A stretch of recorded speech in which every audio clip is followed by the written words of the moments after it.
Hi everyone, it's the English Simmer here, and it is coming up to one of my favorite times of the year. Yes, I love the holidays as much as most people do, but more importantly, it's the season of a Spotify Wrapped. However, I've always desperately wanted a yearly roundup of The Sims. Now, I know some people probably don't agree with that because it means EA having our data. If you could opt into it, I would. I want to see how much time I spent within Create a Sim, how much time I spent in build mode or didn't spend in build mode. However, James Turner, formerly known as thesimsupply, has basically taken it upon himself to make a sort of Spotify Wrapped for the Sims community. Last year, he asked a bunch of people to take a survey to see what their favorite packs were and how they ranked. He kind of does this for the holiday season, so you kind of know what packs are popular within the community. He's done it again this year, and of course, I want to react to it all over again. He is kicking it off with kits, but just before we get into that, I want to give my predictions. Obviously, we know that modern menswear kit is the lowest kit, which I technically did have as my prediction before I even saw this. And then for the best one, I'm predicting either Book Nook or the basement kit. And that's kind of going off last year's because Everyday Clutter kit, from what I can remember, was the top last year. Then we got Bust the Dust, another 4.2. Obviously, this is the only gameplay kit that we've got, but it was busted when it came out. I think most of it has actually been fixed now. I definitely played with this in my Growing Together Let's Play, and it wasn't as overpowered as it once was. Things were actually getting dusty, and you could keep on top of it. This one is not surprising. It's definitely not the most usable kit. I don't mind it, but I also don't use it an awful lot, and I am a Create a Sim lover. I spend so much time within Create a Sim. Throwback Fit Kit, yeah, that should be there. Fashion Street Kit, honestly, I think that kit deserves better. Courtyard Oasis being this low is quite surprising to me because I do feel, and this was kind of proven by James's survey last year, build packs I feel always do well. Now, I don't know if that is because James is very much a builder within the game. I know he does gameplay as well. And so I feel like sometimes maybe because a lot of the people taking these surveys are part of James's community, build mode probably is a little bit weighted. I don't know if James has maybe taken weighting into account this time around. I just feel like there's not much in the grand scheme of the game that encourages you to use Courtyard Oasis. It doesn't really fit in with the rest of the world. I didn't mind this kit, but it also wasn't anything special. And then Symptomates, its sister collab right next to it. I again don't think this was a terrible kit, but it's also not super usable to me. I don't really use underwear that frequently in the game. I actually adore this kit. It's one of my personal favorites. I know it's not one of the community favorites, and that's okay, but I do think this deserves better. Whoa, James is flying through these. Industrial Loft, that's quite surprising. Country Kitchen, we got Cottage Living straight afterwards, so not surprising that it's ranked lower. Why would you spend your money on a kit when you could just miss out on a few kits and get Cottage Living? First Fits Kits. Yep, okay, standard. This is a travesty, and I feel like this is just because Create a Sim isn't as popular. But Ancient Arrivals, one of the best kits we have ever had when it comes to the actual quality that we received. I need all of the Create a Sim simmers to comment down below because I swear we are the underdogs of the community. This deserves to be at least in the 8s. Decor to the max. I like her. She's different. She's funky, especially when it mixes in with the looks kit that we received this year. Obviously, Get Famous. Yeah, okay, that's fine. I mean, I like Grunge Revival kit. I think I'm more excited for the Goth kit that is gonna come in 2024. Grunge kind of feels like a slight add-on to Werewolves, but that doesn't make me mad because it was a necessary theme and clothing range that we needed more of. Basement Treasures, damn, I was really expecting this one to be higher. I feel like this was really well received. Again, it was a style that we don't really have like loads of in The Sims 4. It's one of the only kits that comes with like additional gameplay. None of it is really new gameplay, but it did have objects that you could tie into stories and stuff. I'm sorry, that one I feel deserves to be higher. I really like modern looks. I feel like maybe it's slightly lower because people wanted more color swatches. But Zarela, the creator who worked on this, did talk about like the kit restrictions and stuff, which is like fully understandable. Like obviously she doesn't have control over that. I really thought this one would be higher, and I think it deserves to be higher, like at least within the top 5. Bathroom clutter? No! How is that above looks modern kit? It's literally the smallest assets ever. Builders, what are you doing to me? I swear the build ones like always take me by surprise. Like I'm so shocked by what builders actually enjoy within the game. As it looks, I say this all the time, I never use it. I know it's quite a nice kit, but for me personally, I just don't get that much use out of it. That was greenhouse. So blooming rooms is in top 5. Create a sim and build kits should be ranked separately. Personally, I still don't think you can get the best looking greenhouses, but it's not like the worst. I just wish it was like more usable. Pastel pop, not surprising. I mean, I really like that kit. Blooming rooms, I think it's probably just for like the variety of plants, which like fair enough. Yeah, I use this hanging pothos all of the time. You can still get the same vibe with other plants that we have in the game. Everyday clutter, one has been knocked off the top spot, but by who? Book Nook.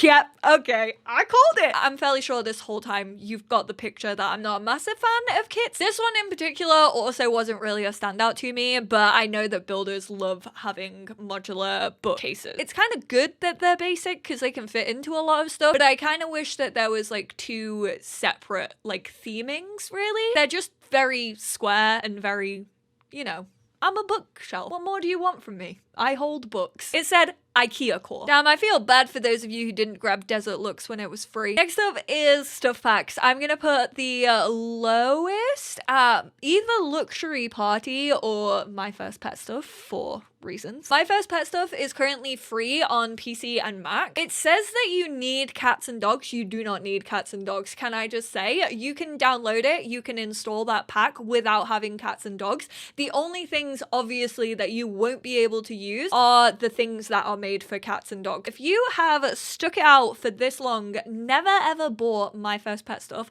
one, big brain of you. I also probably wouldn't have it in my game unless I got it for free, but now you get it for free. And then I think the best, going off like the builders of the community, I'm gonna say Tiny Living. My first pet, there he is, 2.7. Ouch. Oh, that is bad. Luxury Party, okay, so the 2 that I said, not shocking at all. Luxury Party isn't great. Like, we have fountains in other packs now. I think it's My Wedding Stories, so I mean, if the choice is between My Wedding Stories and Luxury Party, I don't know which one you're gonna go for. That's a dilemma and a half. Spooky stuff, yeah, not shocking. I personally quite enjoy spooky stuff. I think it's good for the like holidays and the season.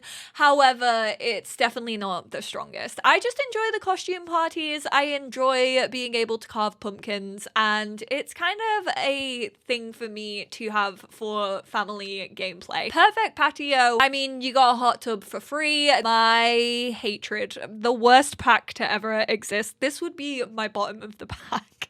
No, I still think Luxury Party is personally worse than Cool Kitchen, but I do not like Cool Kitchen stuff. Slightly improved by the fact that you can now sell ice cream when it comes to the brand new stuff pack that we got this year. This one I'm kind of shocked at. I always thought Romantic Garden was like quite popular, specifically with like builders and stuff. I personally love the Wishing Well. It's basically just a cheat for The Sims. Bribe it until it like turns green, and then you can like basically just swindle the game to go any way that you want to. Fitness stuff, I've got way more into fitness stuff this year, I will say. I think again this is kind of helped by Snowy Escape. I'm not shocked that it's placed quite low. Bowling night, I quite like the build and buy mode stuff. I like having the option of bowling in my game.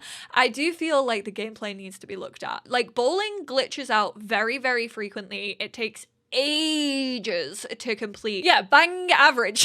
That's pretty much what I would mark it at.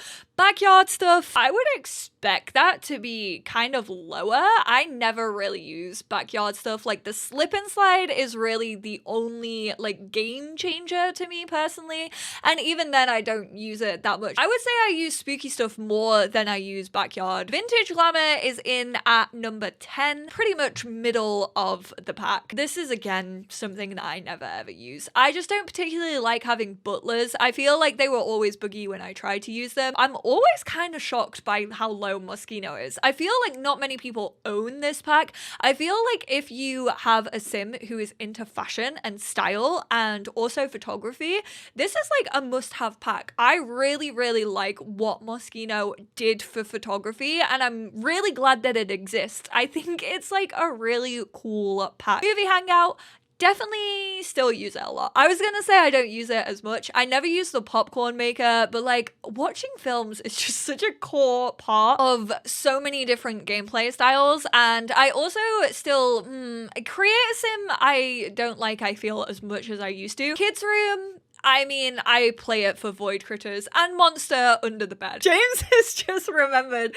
that puppet shows were also in it. I feel like it's such a big object. I kind of wish that kids could do like a puppet show without having this like massive object tied to it.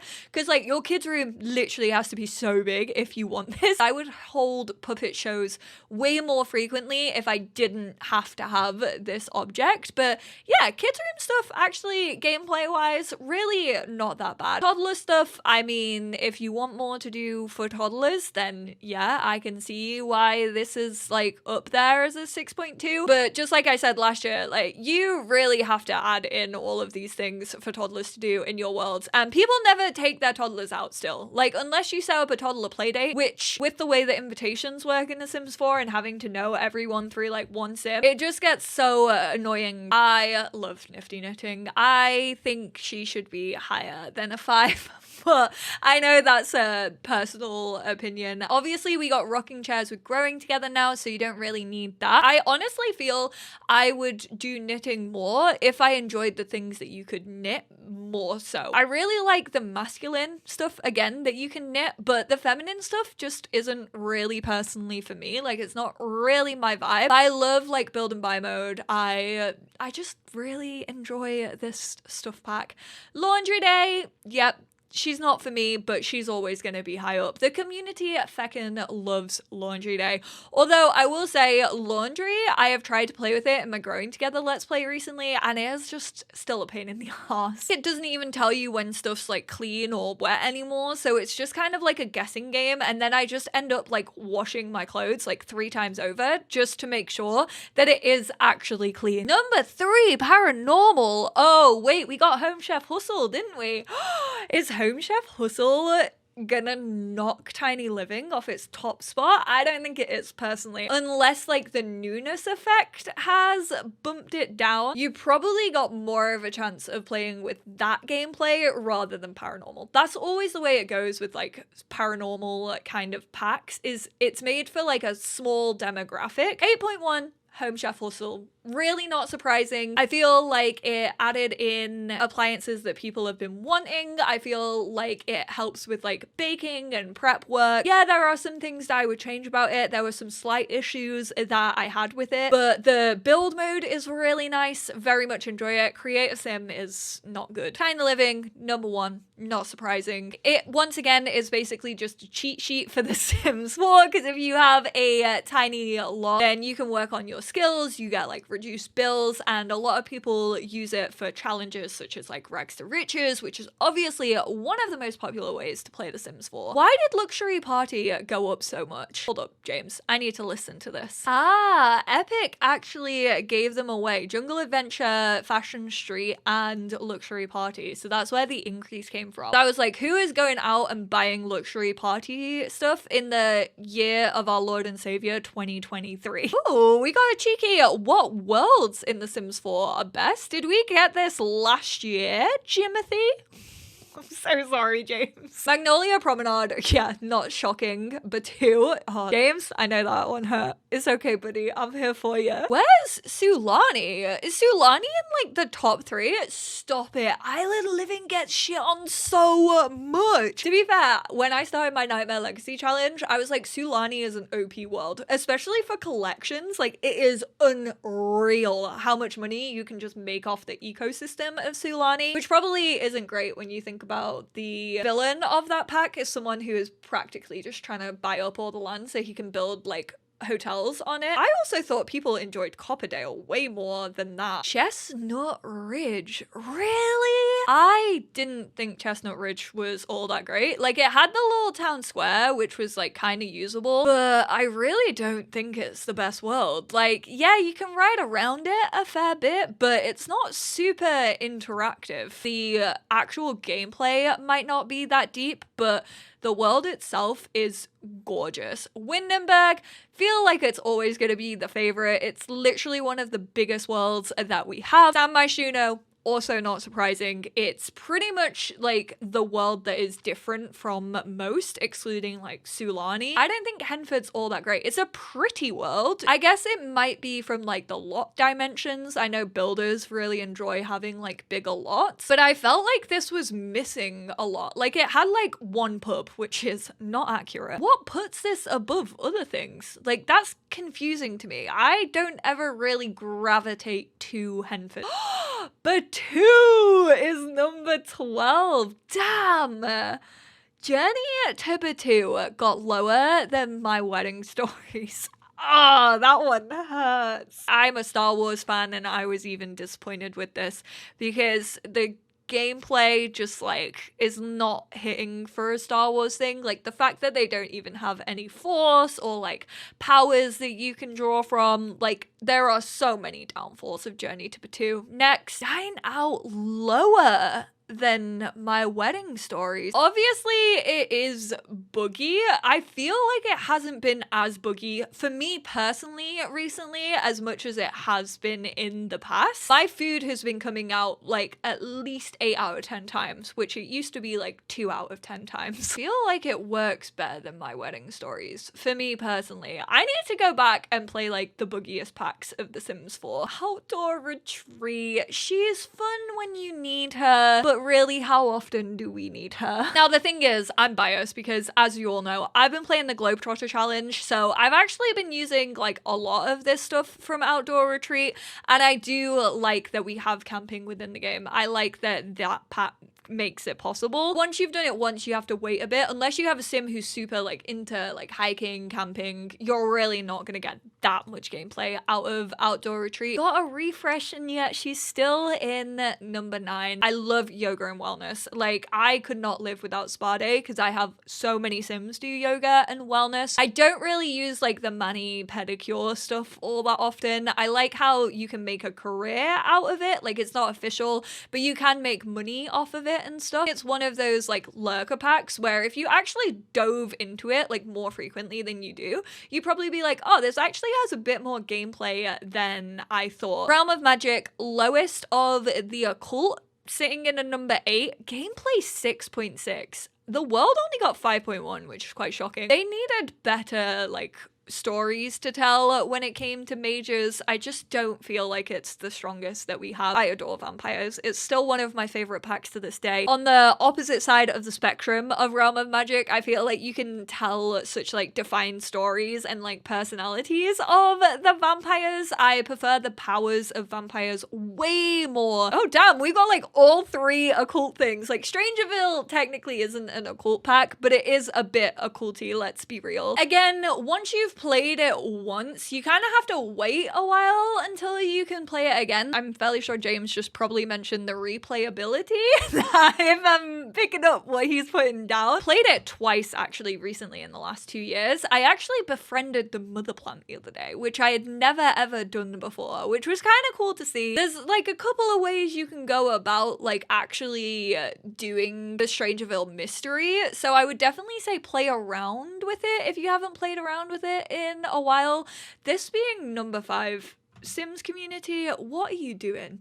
James does these surveys out of the goodness of his own heart to tell people what to buy during the holiday season, and you're all here leading everyone astray. You should be ashamed. Go stand in the corner and think about what you did. Don't buy this. Don't do it. Look, gameplay literally gets ranked 3.6. How are you gonna recommend this pack to people? Terrible. Yeah, the world's cute, but the world shouldn't have that much of a carry when it comes to the ranking of this pack. No, I'm gonna play it before the festivities kick off, and I'm gonna be the one to tell people if they should buy this for their loved ones or not. And I can already tell you the answer. Jungle Adventure number 4. Fairly sure that's gone up in people's estimations recently. When did Jungle Adventure get its revival? I like Jungle Adventure. I just didn't think the community liked it that much. Number 3, Parenthood. I always expect this to be number 1. Although I will say it's definitely not my favorite game pack anymore. I don't ever really use character values all that much. They flip-flop around so much, I find it quite difficult. Unless I want to tell a particular story with a particular sim, and then I'll like hyper-focus on them and be like, I need these to be perfect. The most I use it for is one, probably the school projects. I do still quite like that. And also journaling. But I wish that the journaling was better. Like, I wish that you could actually write down memories. There's a lot of things in Parenthood that if it got a refresh, I would love to see. I don't think we're getting any more pack refreshes, by the way. The tantrums that they throw, the eras, they just entered their moody teen era, should do more. Like, if they go through a mood swing of like only wearing black, they should only wear black. Werewolves number 2, where they deserve to be. Actually, I would personally probably put werewolves in number 1.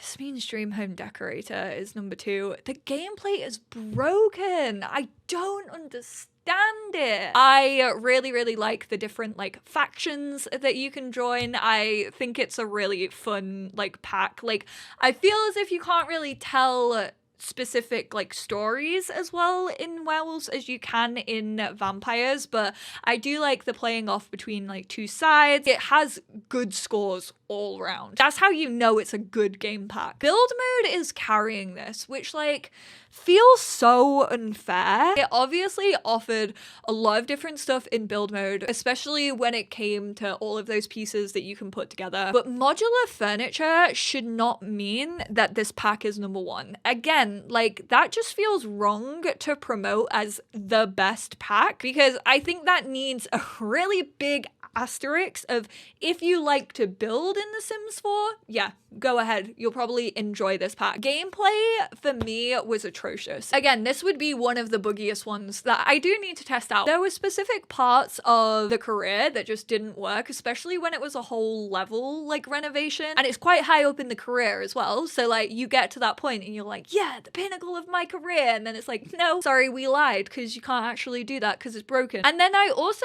just had the feeling of, well, I could renovate Sims houses anyway. Like, I know it has a little bit of like surveillance and like going to check stuff out before you do it, but you could do this from the get-go. Like, it basically just takes you into build mode and is like, right, have at it, renovate this townie's house. And it's like, cool, I haven't been doing that for the past 7 or 8 years when this pack released. Opinions are my own. Expansions. I put Island Living as the worst from the community. Now that I've seen the Sulani scores, I don't think that is the case. And then I put Best as Cottage Living. I still feel it's the most popular within the community. Yet to work. The first expansion, definitely gameplay that carries it, which again, fair. But then this had a lot of gameplay, you know? Like, when you look back at it, if you like look at some of the newer packs, like Horse Ranch, for example, versus this, I would honestly say I feel like Get to Work has far more gameplay in it than Horse Ranch does. Number 13. Are you kidding me? Get Famous? This pack deserves well more than a 13. That is wild. The world drags it down. That is so unfair. I really like Create a Sim. Yeah, it's a bit ostentatious. Yeah, it's a little bit harder to like fit into everyday wear. I make a lot of Sims who wear Get Famous. Build mode, again, it's like that ostentatious stuff, but I don't understand how decor to the max can be quite high and then Get Famous can't be. And gameplay, it's literally one of the expansion packs that expands the game so much. Hard disagree. Get Together, again, I also personally don't think this should be that low. Haven't used it as much recently, and I feel like that's not the pack's fault. I feel like that is the pack's faults because they don't go in and like update the club system as much as they should. The club system should be so thoroughly built out for like every single pack that is released, but they do not put the time into those updates. Even knitting clubs are really, really hard to have in the game. If the club system got the updates that it needed to get, this would be so much higher up. Like, people use the club system all the time. I know a lot of people just use it for kind of like cheating, but even so, you're using the gameplay. Ooh, Sulani didn't carry it that far. It got to number 11, which again, with its downfalls of gameplay, it doesn't have the most in-depth stuff. I really like the career. I really love the fact that you can fix up the islands. Mermaids were terrible though. Mermaids so deserve more. Just look at the realistic mermaid mod. Like, it literally goes into so much detail when it comes to mermaids, and I really just wish that they could go back and like update mermaids. Discover University, number 10. Now, I don't disagree with this. I don't ever really go back and play Discover University unless I know I like want a sim dedicated to their education. Just feels like a weird balance. Like, there is stuff to do, but I feel like because there's so much work that you have to do actually for university itself, it's hard to do any of the extracurricular activities. Once you've done them all once, you're kind of like, oh, can I really be bothered to do that more times? Eco lifestyle. My baby. She's the pack that I lean on consistently. I just love eco lifestyle. I am a hobbies girly through and through. Gameplay should not be this low. It introduced so many new hobbies. You got literally 2 new careers. 2 new careers, was it? You got candle making. You can literally make your own furniture. I am a rags to recycle girl, and this pack is so good for rags to recycle, rags to riches. The fact that you can deck out your house by going dumpster diving and making your own furniture is elite. Eco lifestyle deserves so much more. You know, the one thing that I really do think would like bump eco lifestyle up in people's minds was if dumpsters spawned in other worlds, not just in the eco lifestyle world, because then you could go dumpster diving like literally wherever you wanted to, and I feel like people would get so much use out of that, and then everyone would love eco lifestyle as much as I do. City living, right, this just goes to show I have unpopular opinions, because city living, Get Together, eco lifestyle, and Get Famous literally are probably all in like my top at least 6 packs. I absolutely adore all of them. Can be glitchy, but again, I just think it comes with like some really, really cool stuff. But I have most of my Sims start out in San Myshuno. Is that just a me thing? Like, I love San Myshuno. I love living in the city. Like, even the festivals, I will repeatedly go back to the festivals. This should not be that high. Absolutely not. Glitchy. No depth to it whatsoever. Could have added so much more. Build mode and Create a Sim are carrying this pack 100%, which I agree with. They're both excellent. I use them a lot. Nah, gameplay was this should be much lower than a 6.4. Cats and dogs at 6? No. If you're an animal lover like fair, what gameplay comes with cats and dogs minus cats and dogs? I never work as a vet. Other people may, so apologies on that one if I sound judgmental. But like, you can barely do anything with cats and dogs either. Like, they just run away for me. Maybe that's just my fault. Maybe I should be better at taking care of my virtual animals, but I've never cared about a Tamagotchi. What makes you think that I'm gonna care about a cat that just like jumps on my counters? Snowy Escape, glitchy. Think it should be lower than this. It's a fun pack, but it's very Snowy Escape based. If Snowy Escape has one fan, it's Snowy Escape. Because everything like new in this world can like really only be done in this world, which is so unfortunate. What? No, I forgot. It came out this year and I forgot that Horse Ranch was still yet to be placed. Why is that sitting at a comfy little number 4? Gameplay 7.7? Am I really like that out of touch with the game? Am I just like a harsh critic? I don't think Creator Sim is a 7.4. I don't think the world is an 8.1. It's a gorgeous world and I do like how it is a little bit open worldy in the fact that it's pretty vast, but there's not much to do in it. And I also don't even think build mode is that high, and I liked build mode. I think that should be 7 at the highest. It's just not in depth. There was so many missed opportunities in Horse Ranch. The horses look good, but I really just don't see how that gameplay can be a 7.7. There's not enough of it to even it warrant being a 7.7. Growing Together being top 3 is not surprising. I like Growing Together. I will say I do wish more of it had come in base game, especially for infants. Like, I feel like infants are so cute if you have Growing Together, but I really like this pack. I mean, it's core gameplay for me at this point, which I know it kind of has the discussion of should it have been in base game, should it have come in an expansion, like all of this, but I love family gameplay and I love those like milestones that they can reach. I love the events in this pack. I think it just makes your Sims feel more real, and I'm never ever gonna complain about that. 2 seasons now. Gameplay 8.6. Are we playing the same game? What the heck does Seasons have that is giving gameplay an 8.6? Water balloon fights and a roller rink. Is that what we're judging gameplay on now? Like, I'm genuinely confused. Like, I personally don't feel like Seasons has... It's like cats and dogs. Like, yes, to players who want realism, it adds like a fair amount. However, gameplay is definitely... I guess it's the holidays, which, like, fair. I could not live without holidays within this game. I kind of forgot flower arranging came with Seasons. Maybe I do actually like Seasons more than I thought I did. I still don't think I would put it at number 2. Cottage Living being number 1. Hell yeah, that's where she is. Cottage core lesbians. It's what she deserves. She is the reigning queen. 8s across the board. Sims community. Proud of you for that one. I've been recording for an hour. Oh my word, I cannot believe it. I need to go and do lots of things. The fact that I've just had the realization that I've been judging Seasons way too critically for all these years. I really just had an identity crisis with that one. I still don't think I would put it at number 2, but I am realizing that I do actually use the Seasons gameplay more than I thought I did, which is like fair, because it's definitely like a lurker pack that you don't really think like, oh yeah, this came with Seasons. But let me know what you think of these results. You know what? Leave your own rankings down below because I want to hear them. Big thank you again to James for making this video. I have so much fun recording like my reactions to these. I feel like I get to talk about my favorite game, obviously, which is what I do every day almost. And I will absolutely link James's video down below. So please go check that out. I'm sure he talks about like his thoughts. He probably does like far more in-depth analysis than I obviously did in this video. Thank you all so much for tuning in. I appreciate you all and I will speak to you all in my next one. Bye now.